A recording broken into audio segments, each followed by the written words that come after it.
Marcos capítulo 12. E começou a falar-lhes por parábolas. Um homem plantou uma vinha, e cercou-a de um valado, e fundou nela um lagar, e edificou uma torre, e arrendou a uns lavradores, e partiu para fora da terra. E, chegado o tempo, mandou um servo aos lavradores, para que recebesse dos lavradores do fruto da vinha. Mas estes, apoderando-se dele, o feriram e o mandaram embora vazio. E tornou a enviar-lhes outro servo, e eles, apedrejando-o, o feriram na cabeça e o mandaram embora, tendo-o afrontado. E tornou a enviar-lhes outro, e a este mataram. E a outros muitos, dos quais a uns feriram, e a outros mataram. Tendo ele, pois, ainda um seu filho amado, enviou-o também a estes por derradeiro, dizendo: Ao menos terão respeito ao meu filho. Mas aqueles lavradores disseram entre si: Este é o herdeiro. Vamos, matemo-lo, e a herança será nossa. E pegando dele, o mataram e o lançaram fora da vinha. Que fará, pois, o senhor da vinha?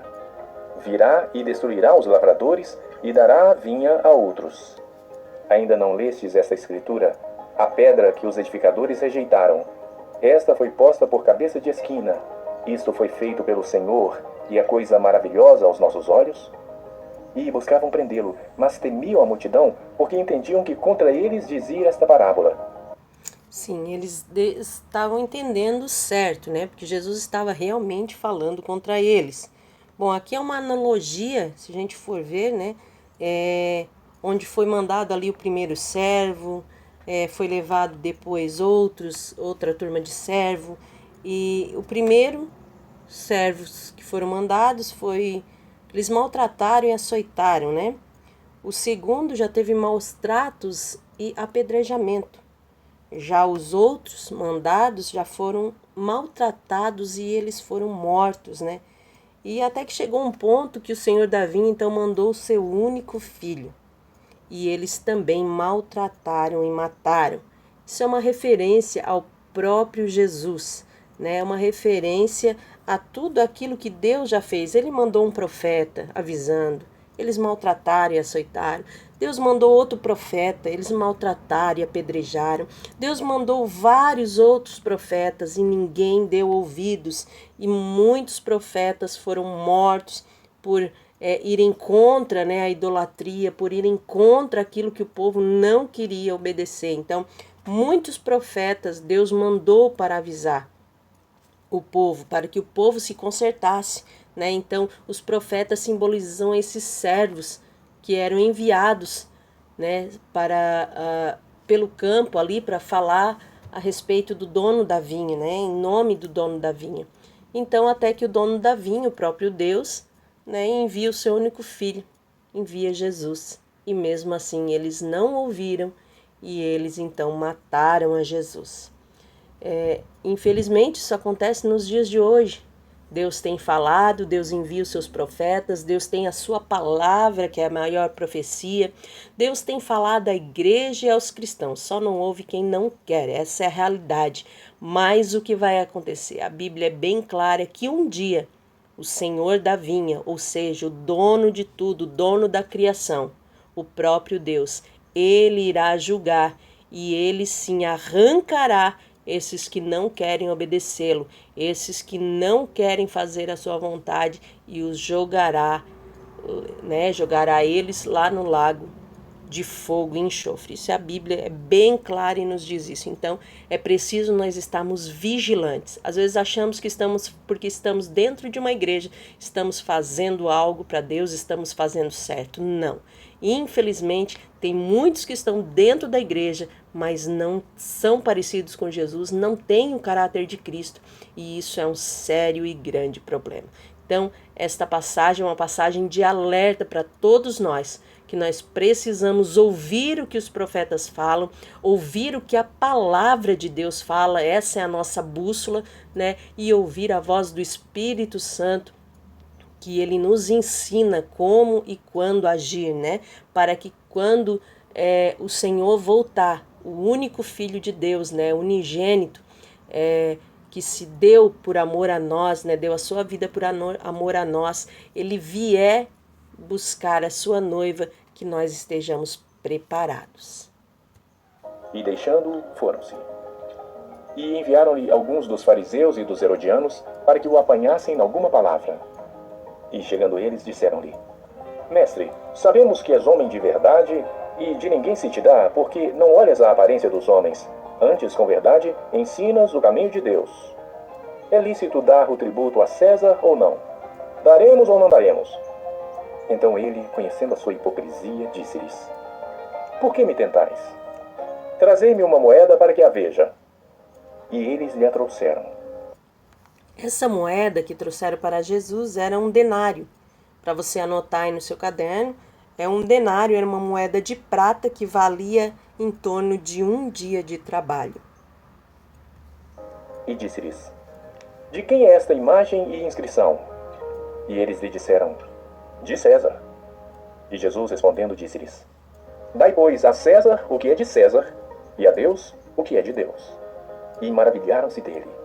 Então os saduceus, que dizem que não há ressurreição, aproximaram-se dele e perguntaram-lhe, dizendo: Mestre, Moisés nos escreveu que, se morresse o irmão de alguém, e deixasse a mulher e não deixasse filhos, seu irmão tomasse a mulher dele e suscitasse descendência a seu irmão. Ora, havia 7 irmãos, e o primeiro tomou a mulher e morreu sem deixar descendência. E o segundo também a tomou e morreu, e nem este deixou descendência. E o terceiro da mesma maneira. E tomaram-na os 7, sem contudo terem deixado descendência. Finalmente, depois de todos, morreu também a mulher. Na ressurreição, pois, quando ressuscitarem, de qual destes será a mulher? Porque os 7 a tiveram por mulher. E Jesus, respondendo, disse-lhes: Porventura não errais vós, em razão de não saberdes as Escrituras, nem o poder de Deus? Porquanto, quando ressuscitarem dentre os mortos, nem casarão, nem se darão em casamento, mas serão como os anjos que estão nos céus. E acerca dos mortos que houverem de ressuscitar, não tendes lido no livro de Moisés, como Deus lhe falou na sarça, dizendo: Eu sou o Deus de Abraão, e o Deus de Isaque, e o Deus de Jacó? Ele não é o Deus de mortos, mas Deus de vivos. Por isso vós errais muito. E aproximando-se um dos escribas que os tinha ouvido disputar, sabendo que lhes tinha respondido bem, perguntou-lhe: Qual é o primeiro de todos os mandamentos? E Jesus... Bom, aqui Jesus vai responder, né? Eu cortei aqui, mas Jesus vai responder logo em seguida. Mas o que Jesus estava falando aqui para eles era que antes de ler a lei, ou seja, antes de tudo, você precisa amar a Deus. Vamos ver aqui a resposta de Jesus? Jesus respondeu-lhe: O primeiro de todos os mandamentos é: Ouve, Israel, o Senhor nosso Deus é o único Senhor. Amarás, pois, ao Senhor teu Deus de todo o teu coração, e de toda a tua alma, e de todo o teu entendimento, e de todas as tuas forças. Essa foi a resposta de Jesus, ou seja, antes de eu ler a lei, era isso que Jesus estava dizendo para eles: Ei, antes de você ler a lei, você precisa amar a Deus. Não adianta você conhecer toda a Escritura, não adianta você conhecer toda a lei, não adianta você conhecer a Bíblia de capa a capa, de nada adianta você decorar ela inteira se você não amar a Deus. Primeira coisa, o primeiro mandamento é amar a Deus sobre todas as coisas. Não é só em alguns momentos. Eu tenho que amar a Deus mais do que eu amo a mim mesma. Eu tenho que amar a Deus mais do que eu amo o meu trabalho. Eu tenho que amar a Deus mais do que eu amo a minha família, os meus filhos, a minha casa, as minhas coisas. Eu tenho que amar a Deus sobre todas essas coisas. Não é só sobre algumas coisas. Eu amo a Deus, mas o meu filho ninguém toca. Eu amo a Deus, mas a minha filha tem que fazer tal coisa, então eu vou deixar Deus de lado só um pouquinho. O meu marido não quer mais na igreja, eu também não vou. Enfim, várias situações. Para o meu trabalho, eu acordo 6 da manhã. Para Deus, eu durmo até 11 horas. Irmãos, nós somos muito ingratos e nós dizemos que amamos a Deus. Se nós formos parar para analisar, além de ingratos, nós não amamos. Porque se nós amássemos a Deus, nós seríamos mais gratos e mais obedientes. Obedecer é a maior prova de amor que nós podemos dar a Deus. Quem não obedece, não o conhece ou então não o ama. Essa é a realidade. A Bíblia também diz: quem me ama, me obedece. Então, se a gente não obedece, a gente não ama ou não conhece a Ele. Este é o primeiro mandamento. E o segundo, semelhante a este, é: amarás o teu próximo como a ti mesmo. Não há outro mandamento maior do que estes. E o escriba lhe disse: muito bem, mestre. E com verdade disseste que há um só Deus e que não há outro além dele. E que amá-lo de todo o coração, e de todo o entendimento, e de toda a alma, e de todas as forças, e amar o próximo como a si mesmo, é mais do que todos os holocaustos e sacrifícios. E Jesus, vendo que havia respondido sabiamente, disse-lhe: não estás longe do reino de Deus. E já ninguém ousava perguntar-lhe mais nada. E falando Jesus, dizia, ensinando no templo: como dizem os escribas que o Cristo é filho de Davi? Porque o próprio Davi disse pelo Espírito Santo: o Senhor disse ao meu Senhor: assenta-te à minha direita, até que eu ponha os teus inimigos por escabelo dos teus pés. Pois, se Davi mesmo lhe chama Senhor, como é logo o seu filho? E a grande multidão o ouvia de boa vontade. E dizia-lhes em sua doutrina: guardai-vos dos escribas, que gostam de andar com vestes compridas, e das saudações nas praças, e das primeiras cadeiras nas sinagogas, e dos primeiros assentos nas ceias, que devoram as casas das viúvas, e isso com pretexto de largas orações. Estes receberão mais grave condenação. E estando Jesus assentado defronte da arca do tesouro, observava a maneira como a multidão lançava o dinheiro na arca do tesouro. Bom, aqui Jesus estava sentado e era interessante porque os orientais eles se sentam com as pernas cruzadas ou então sobre os pés. Algumas cadeiras ou banquinhos eram usados já na época, mas a maioria então se sentava sobre tapetes. E muitos ricos deitavam muito. Vindo, porém, uma pobre viúva, deitou 2 pequenas moedas que valiam meio centavo. E, chamando seus discípulos, disse-lhes: em verdade vos digo que esta pobre viúva deitou mais do que todos os que deitaram na arca do tesouro.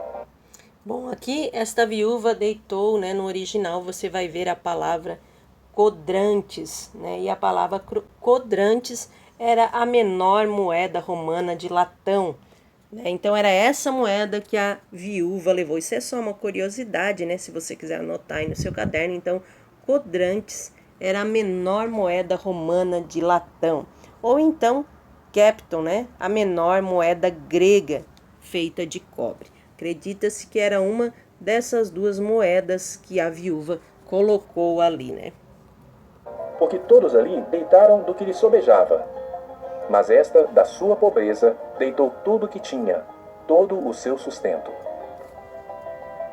Bom, queremos encerrar esse capítulo desejando que Deus abençoe a sua casa, a sua vida, a sua família, o seu ministério, a sua saúde, em nome de Jesus. Agora quem que tá vindo aqui pro Café Mais Bíblia? Vamos ver. Oi, Jade. Vamos começar o Café Mais Bíblia? É. A Jade vai vir aqui de novo, né? Corta essa parte, Lana.